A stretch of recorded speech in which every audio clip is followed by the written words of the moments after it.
Hello. So today, with the Church of Black Coffee, we're talking about philosophy.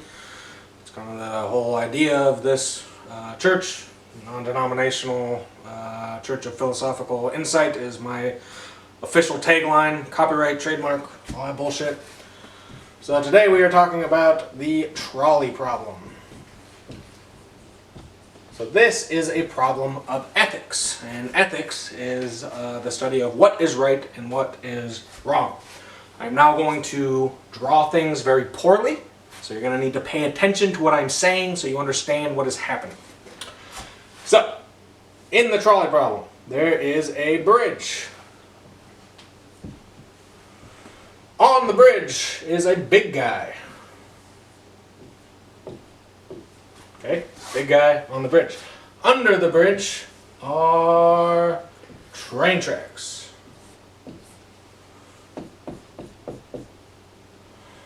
Coming down the train tracks is a train. I've never drawn a train in my life. Something like this, maybe. That's not bad. It's pretty good. It's a train, okay? Train's coming down the tracks. Make this bridge three-dimensional. Actually makes a little bit of sense. There we go. Now here's the kicker. On the train tracks, 3 kids are tied. This ain't art class, right? So there's 3 kids tied to the train tracks. There's a big guy on this bridge up here. There's a train a-coming. And here's you.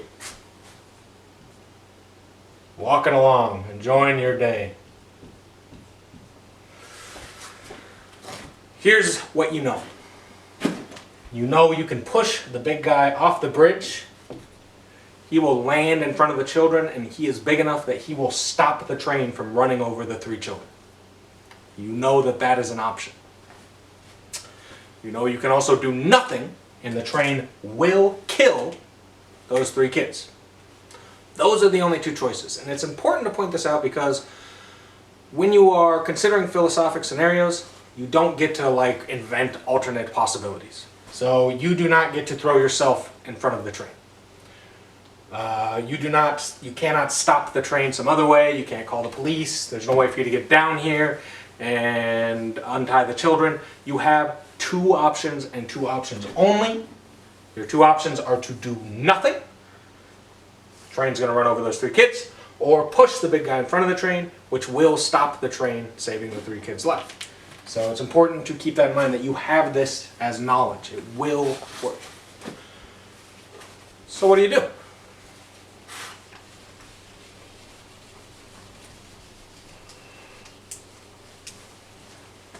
Let's say you push the big guy.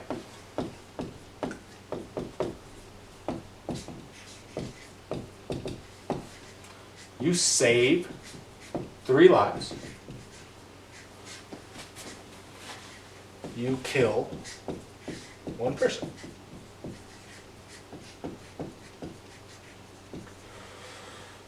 So this is probably a big deal to some of you. To actually go forth and kill somebody is, it's a big decision.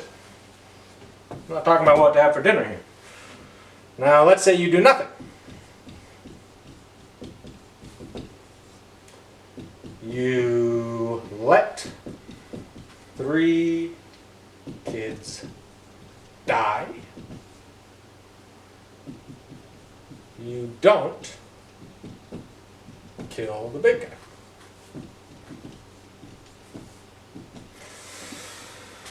So, a lot of people like to take other things into consideration to justify their feeling one way or the other. You push the big guy, that's 3 unfulfilled lives. These are kids. The big guy, it's not a kid.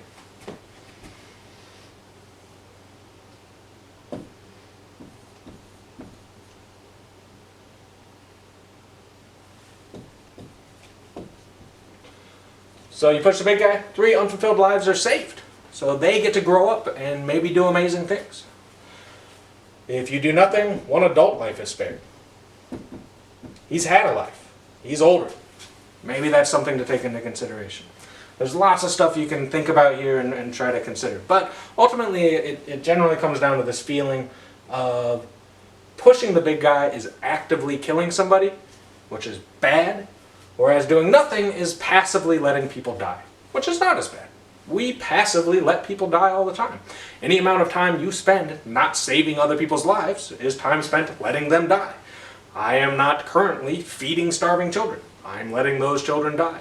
I have not devoted my life to the pursuit of a cure for cancer, and so I am doing nothing for those people who need a cure. So it feels like maybe just letting people die is better. Now, this is where a second scenario might help elucidate the truth to a feeling like that.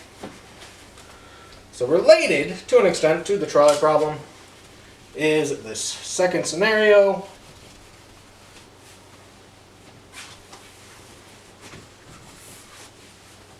The drowning swimmer. You have a boat. It's a cute boat. Here's you. You have some rope. So there's a bunch of rope. Tied to the rope is a life preserver. You're in the water. And here is somebody who is drowning. You, in the boat, with the rope and the life preserver, fully capable of saving this drowning man, decide to do nothing. And so the drowning man dies. You didn't kill him. You didn't put him in the water. You didn't shove his head underwater. You had nothing to do with it. All you did was let him die. But it feels a little different. At least I imagine it does. In this case, you are now, in some regards, responsible for this man's death because you could have saved him and you didn't. Put your mind back to the trolley problem. You have a means of saving those 3 lives. If you don't push the man, then you have chosen not to pursue that end. You've decided to let those 3 kids die. So what is the right thing to do? I don't know. But it's interesting to think about. And you might have some good ideas. Hell, maybe you'll convince me of what the right thing to do is. It's entirely possible. I am 100% susceptible to a good argument. So I encourage you to think it over. Consider the different ramifications of your choices. Maybe it's okay to kill a guy every once in a while.